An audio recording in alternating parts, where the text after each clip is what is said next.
Hi guys, welcome back to another video. I hope you're all doing really well today. So after my last video that I did talking about mental health, which was my social anxiety video if you've not seen it already, I got a really good feedback from it and a lot of you guys were really interested and a lot of you could relate. So I've been asked quite a few times to talk about anxiety and my experience with anxiety and a little bit of depression.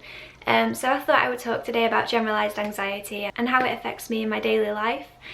So this video is probably just going to be another chatty video just talking about my experience and the symptoms and how to recognise that you might be struggling with anxiety or depression, and then I want to make another video in the future talking about ways to cope with anxiety in particular.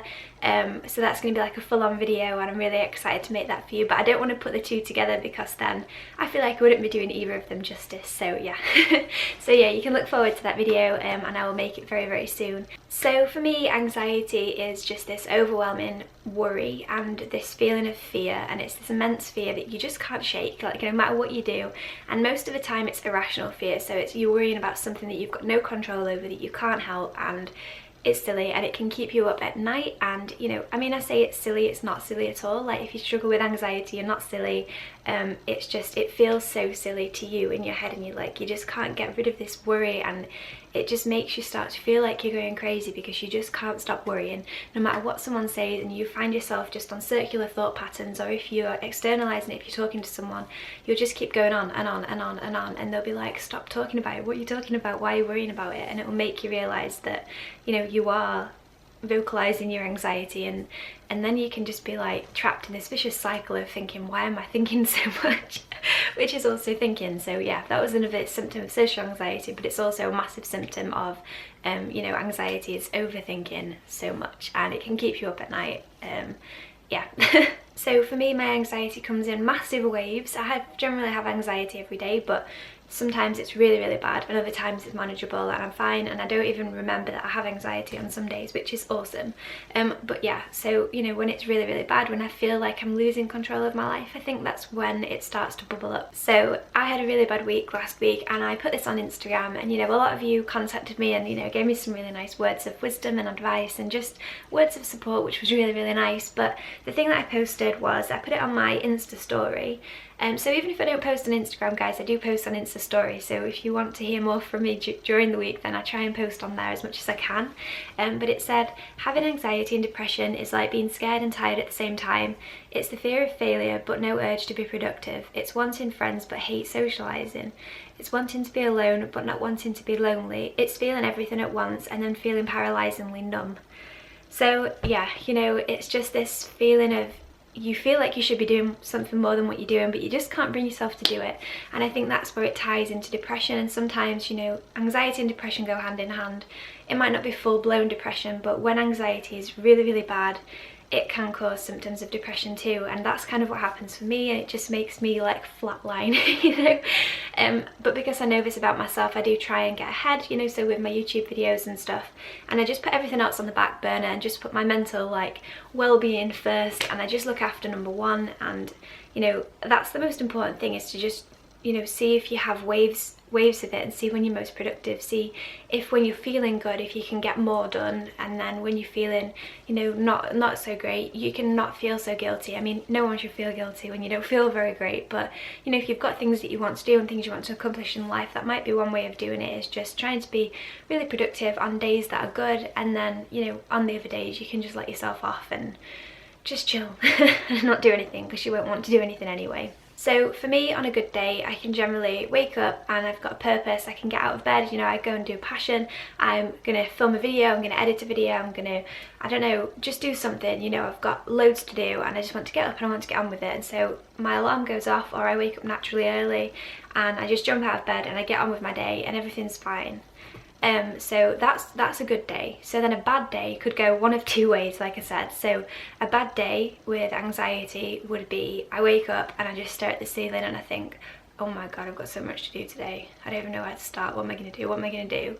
And so then I jump out of bed, but in a different way, a more frantic way, just like and I get my to-do list out and I look at it and I feel completely overwhelmed and I don't even know what to do first. So instead of like being rational and doing one thing, I try and do all of the things all at once, and I don't do any of them very good or very efficiently, and that just makes me feel more overwhelmed. And I'm constantly looking at the clock and I see that I've got only 2 hours until I've got to go to work, and I've got to do this and I've got to make my lunch, and it's just like it's possible to do everything I want to do in the time that I've got, but it doesn't feel like it is. And so the whole time I'm chasing the clock, and that's the worst thing ever because it just makes you more anxious. So yeah, it's just this vicious cycle of just feeling anxious. And a lot of you might get this if, you know, like if you're, sorry about the dog barking, I think the postman must be coming. But if you are someone who has anxiety, generally it's really difficult to arrive places on time or like get ready for something. So like for me, most of my life I've really struggled to get ready for work or school not too early, so I always get ready way too early because I'm just worried that I'm going to be late. And then I always say I would rather be ready and waiting than be rushing around last second. This has kind of changed in the last year or two and I've got more relaxed with it, but yeah. And I kind of learnt this trait from my mum and my nana because they both struggle. I think they both struggle with anxiety too because we are always early to everything, like everything, but irrationally early, you know. So I don't know, I feel like it also runs in the family. So maybe if you do struggle, talk to family members and see, you know, if they can relate to what you've got to say, because generally they probably can. Yeah, so that's the day with the really high, you know, high function anxiety is what I would call it. So you can still function, you can still do things, you're still going about your life, but you're doing it in a very frantic manner. And then the other one is more of a depressive episode with anxiety mixed in. So on those days I would just wake up, stare at the ceiling, roll back over and try and go back to sleep. And I probably wouldn't be able to get back to sleep because I would be too preoccupied thinking about all the things I had to do that I'm not doing because I'm laid in bed, and just this vicious cycle of negative thoughts and not wanting to do anything but needing to do everything and then just not doing anything. You know, and eventually I would get myself out of bed and I would probably just watch Netflix all day or do something that wasn't productive because I couldn't bring myself to do it. And also I wouldn't allow myself to do anything fun, and I think not purposefully, just you kind of get into this cycle. And this sounds really deep and, you know, whatever, but I just want to share my thoughts about it. It's like as if you feel as if you don't deserve to be happy and you don't deserve to do things that you enjoy because you're not doing the things you feel like you should be doing. And I think that pressure just comes from yourself, and I think it's completely natural, but it's just when it's amplified on such a massive level, you know, with these kind of mental illnesses. And yeah, so, you know, I wouldn't go for a walk, I wouldn't go for a run, I wouldn't make any jewellery, I just would just not do anything and just watch mind-numbing stuff because it's helpful. It's like an escape from your brain. And yeah, that's how my days would go, and that's pretty much how last week went. It just depends on what the anxiety is that day, and it can be completely different each day. Some days it can be half a day that'll be really bad, other days, you know, I can shake it off and I can be alright, and some days some weeks it takes over my entire week. Like I said, last week was a bad week and it just wasn't great, and I said to Dom, like, this is how we go about it. I'll say on days when I'm not feeling great, I'm not feeling very vibrant today, and that's exactly how it feels. Like, it just feels like I've lost my life force energy, like I'm just numb, like there's nothing there, there's nothing. I wouldn't be as animated as this, and I can go into like robot mode if I'm at work, you know, and I've got to do, but the mental effort that it takes is exhausting. And once I've finished at work, I would just go home and just be like, oh. So I found that when I'm having those times, it's good to just let myself be and to just do what I feel like I want to do. So even if that is watching Netflix all day, then I will. But I want to make sure as well that I kind of mix in a bit of self-care and a bit of self-love, because I think those things do make you feel better. And sometimes it is good to challenge yourself when you're feeling like that, because it can kind of get you out of the funk. So last week, what got me out of my funk was I did something that I was really proud of and that I was completely overwhelmed about, but I went out and did it anyway. And, you know, after it was over, the next day I woke up and I was like, I feel like an energy has shifted, like I felt like something had changed and I just felt so much better. And then, you know, as the days went on, it got better and better, and now I'm back to finally feeling like me again. I feel like I've got energy and I feel like I want to do things. I've got motivation again, and no one likes to live without motivation. It's not great. And so yeah, you know, if you do struggle with severe depression, then my heart goes out to you, because it's one of the worst feelings, you know, just not having any enthusiasm for life. It's not nice. And yeah, you know, but you know, you can get through it, and there are so many things out there to help you get through it if you are struggling. So but yeah, I just want to kind of go through the symptoms because I feel like it's probably helpful. And you know, even if you don't have anxiety or depression yourself, maybe you know someone who does, or maybe you know someone that doesn't know that they do, if that makes any sense. So like I've just mentioned, they were mostly mental symptoms. So it's just the rumination, which is repetitive thoughts, overthinking everything, and dreaming up your worst nightmares and then reliving it. So it's as if you're dreaming and having a nightmare, except for you're awake and you are purposefully torturing yourself. You know, so if you've got something that you're worried about, maybe it's a social event, maybe it's something you've got to do, and you just really don't want to do it and you're really nervous, and so you just keep replaying the situation over and over again in your head, and you're replaying every scenario that could ever happen, and then you're living them and you kind of react to them as if they're happening. So for example, one thing that I used to do was way back when, and I was going to quit my job, and I was trying to decide, well, in fact I think I'd already quit my job, so everything had gone fine. I'd quit my job and there was no problems, no hardship left between us, and yet still when I would lay in bed at night I would go through every scenario that could have happened and I would react to it accordingly. And so, you know, I would imagine the worst thing that could have happened, and then I would just get really panicky and really stressed, and I would be doing this as I'm falling asleep. So it's not like I'm asleep, I am awake and I am aware of my thoughts, and if I can catch myself I can snap myself out of it. But sometimes you just get completely lost in that wormhole and it's just horrible. And you know, if you do this too, then you'll know what I mean, and it just gets completely overwhelming and you just get yourself so panicky. And you know, when you're trying to get to sleep, that's the worst thing that you can possibly do because it's so not helpful. You know, when you're trying to relax and de-stress, and you're just getting yourself more and more wound up, and generally anxiety does become worse at night time because you are stuck with your thoughts, and you know, you just have to lay with yourself and kind of deal with what comes up, I guess. But there are also physical symptoms. So physical symptoms that you may struggle with, which is something I struggle with. You might not even know that you're doing them actually, and a lot of the time people don't realise, and you can look at someone and you can see they've got a nervous disposition or a nervous habit. So for a lot of people that might be biting the fingernails, some people cracking your knuckles, you know, some people might twiddle the hair, some people might like rub their head. People have all sorts of things. One thing that I do is I hug my thumb. So when I'm really, really nervous and really, really anxious, this is how I am. And when I'm really bad, I will sleep like this, and I'll wake up and my thumbs will be tucked in like this. And I think it's something I must have done as a child, but it's just like hugging my thumb, and sometimes I'll stick it out there, and this is just how I hold my hands.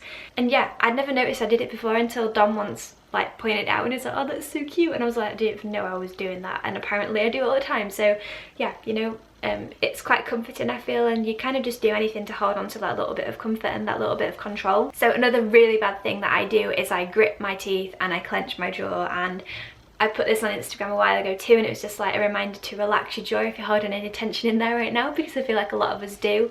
And I grind my teeth in my sleep, which is another symptom of anxiety.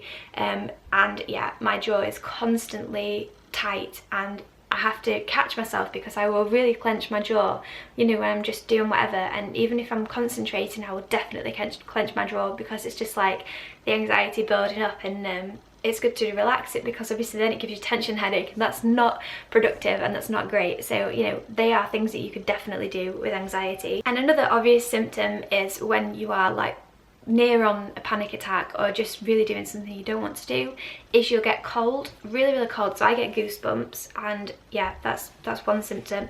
Or you could get really, really hot and really, really sweaty, which is a usual symptom. You know, just even if you don't struggle with anxiety, generally like an anxiety disorder, if you are nervous for something, you'll get either really, really hot or really, really cold. So I get really, really cold, and you know, like other people get really, really hot and get sticky palms and stuff like that, and that's definitely a symptom of anxiety. That's you getting yourself all wound up, your heart rate getting all like muddled up, and you know, you're just getting wound up. So another symptom for me, which is something that I might talk about in the future, but yeah, maybe I will, maybe I won't, I don't know yet, is OCD. So I feel like I'm just labeling myself with all of these labels, but I just want, I mean, there's a diagnosis for them, and I just kind of want to put them out there so that, you know, either you'll all think I'm insane, or you'll kind of agree with me and be like, oh, you know what, I do struggle with that too, and I was always embarrassed or didn't want to say that I did too.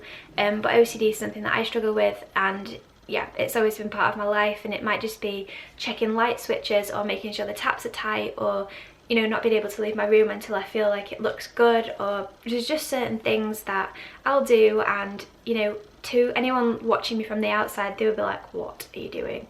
but if I don't do those things, it causes massive anxiety for me. And generally this is only a thing when my anxiety is high, so it's like a vicious cycle, because if I don't do the things, it makes my anxiety worse, but my OCD is only there because of my anxiety, and it's just like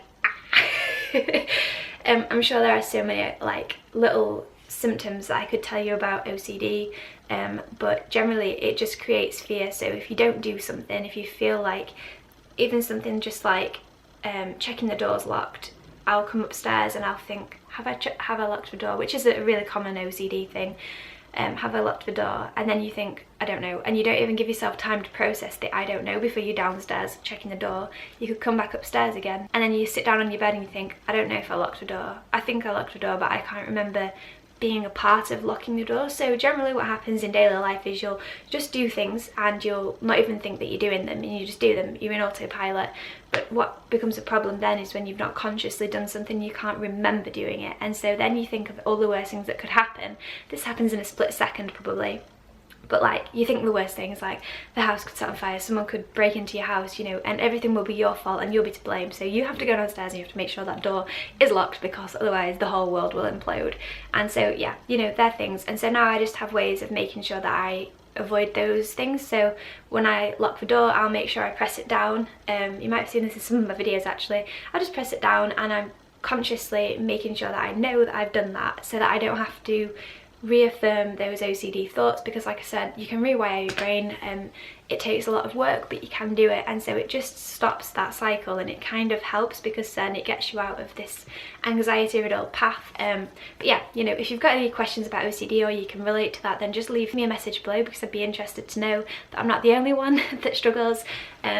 But yeah, I just thought I'd put that in there, you know. It's kind of like a massive video this, but I just want to talk about everything because I feel like it's important. So yeah, I think the biggest symptom of anxiety generally is that you look completely fine from the outside. To anyone looking at you, no one would look at me and think, oh my god, you are an anxiety riddled mess, and you check your door 15 times before you can go to bed, and this, that and the other. And we look completely sane and normal from the outside, but inside you just feel like, you know, you're going crazy basically.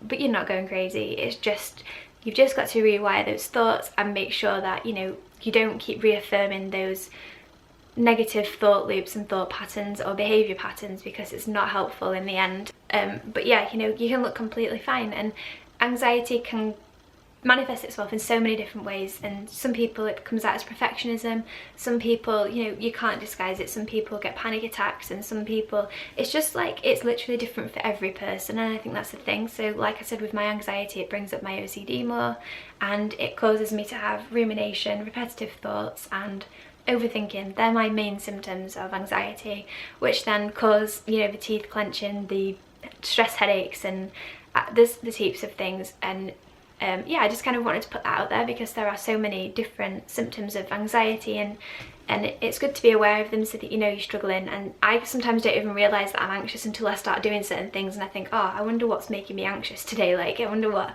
internally, like deep inside, is making me feel anxious that I need to do these things. And so it's kind of cool to check in with yourself sometimes, because you might not even know that you're anxious, it's just internally like you are. So like for me, obviously I've got a massive thing coming up, I'm leaving the country, and so I feel like I'm not losing control, but like I kind of am. Everything's going to change, everything's going to stir up, which I'm super excited about, but also that comes with so many uncertainties, and that's not great when you have anxiety. But it's one of those things that I've chosen to live my life path with, so I'm gonna, you know, just accept it. But I just want to put that out there just to show you that, like, you know, you can see some from the outside and they look like they've got everything sorted, but actually, you know, not a lot of us have.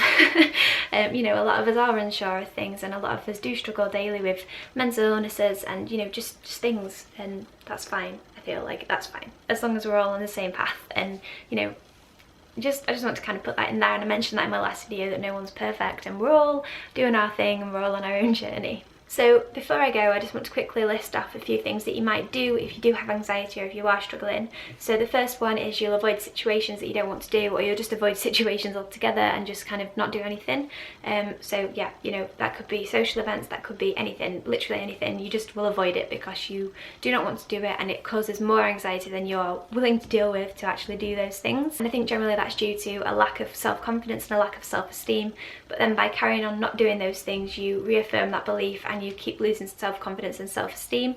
So one of the best things to do is to just get yourself out there and, you know, try and do them if you can, just to a certain extent. Even if, I mean, you know, with anxiety and stuff, it could just be that it's totally overwhelming today to go and fill your car up with petrol or to go shopping, but maybe just choose one of the two that's less, that's going to cause less anxiety, and do it anyway, because, you know, it keeps you out of the house and it stops you from just staying inside all the time. So just choose one thing each day that could get you out of the house or could just push that comfort bubble just a little bit more. And like I said, perfectionism is also a massive symptom of anxiety. So you want to be perfect, you want everything to be perfect, you want to be in control of everything, but then sometimes you get the depression mixed with the anxiety, which causes you to not want to do anything, which makes you feel like you're losing control, which can sometimes cause you to be more of a perfectionist than you ever were, or to completely like lose everything and just spiral, and then you kind of have to pick yourself up afterwards, which is generally what I do. So you guys might have seen that in a lot of videos, you know, where I've said about being really on top of things, and then other videos where I feel like I've like completely run out of motivation and, you know, whatever. But yeah, I just want to say that, you know, I feel like that's kind of normal, and you just find the one that you do, and as long as you're aware of what you are doing, you kind of can be in control of it, even if you don't feel like you're in control of it. So another feeling is feeling completely overwhelmed, which is something that I generally do feel, and it's feeling really overwhelmed, not knowing what to do because you've got too much to do, feeling like you've got loads to do, and just having this massive list in your head that you feel like you don't even know where to start with. But in reality, it's probably not that bad, and, you know, on a normal day, a day where you were feeling okay, you could just, you know, get on with your day and you wouldn't feel overwhelmed at all. That can manifest itself in so many ways. So one way is you can feel really tired and just not want to do anything because you're just so tired. You can sleep for a long time, or you can just cry, randomly just burst into tears for no reason, or just get completely stressed. So the smallest thing might happen and it might just completely stress you out. You might completely flip out over something that you would never do normally. And that's just the anxiety that's built up until it's got to a boiling point and you just kind of burst and explode, which is never a good thing. So another one is over planning. So if you are someone that plans and has anxiety, this is something massive. You'll over plan, you will plan for every single situation that you possibly can. So that might be making lists and lists of lists, writing down a whole script for a phone call so that you don't say the wrong thing is something I do. And then if you've like got an interview or something, you'll make sure that you've planned for every single question in the world that could ever come up, and you've recited those questions and you know exactly what to say. So over planning, you know, there's a point where you need to stop planning, and that's like the normal point, but then you'll just carry on. And so it surpasses what you needed to do, you know, to achieve what you wanted to do, but you just carry on planning. Another one is trying to get to sleep and really struggling. So struggling to fall asleep and then struggling to stay asleep. So when anxiety is really bad, you will go to sleep eventually, and then you might wake up all the time throughout the night, and you might have these ruminating thoughts that just keep coming around that make it really difficult to get back to sleep. Also, if that's all you're thinking about, generally you will have nightmares because of it, and I've had this a few times. It's not something that I struggle with too much, thankfully, but yeah, you can get nightmares, and you can have nightmares of situations that are like your worst nightmare, or just something that you're really worried about at that moment. Might be quitting your job, might be losing a friend, you know, anything like that, and you will have a nightmare about it because that's really helpful. It's not helpful at all. Another massive symptom is scared of being alone. So I was definitely one of these people. I am definitely one of these people. I was scared of being alone for a long time in Australia, and I clung to Dom a lot, and then he had to go to hospital for like a week, and I was on my own completely, and I was so anxiety ridden, and it was the most scary time of my life.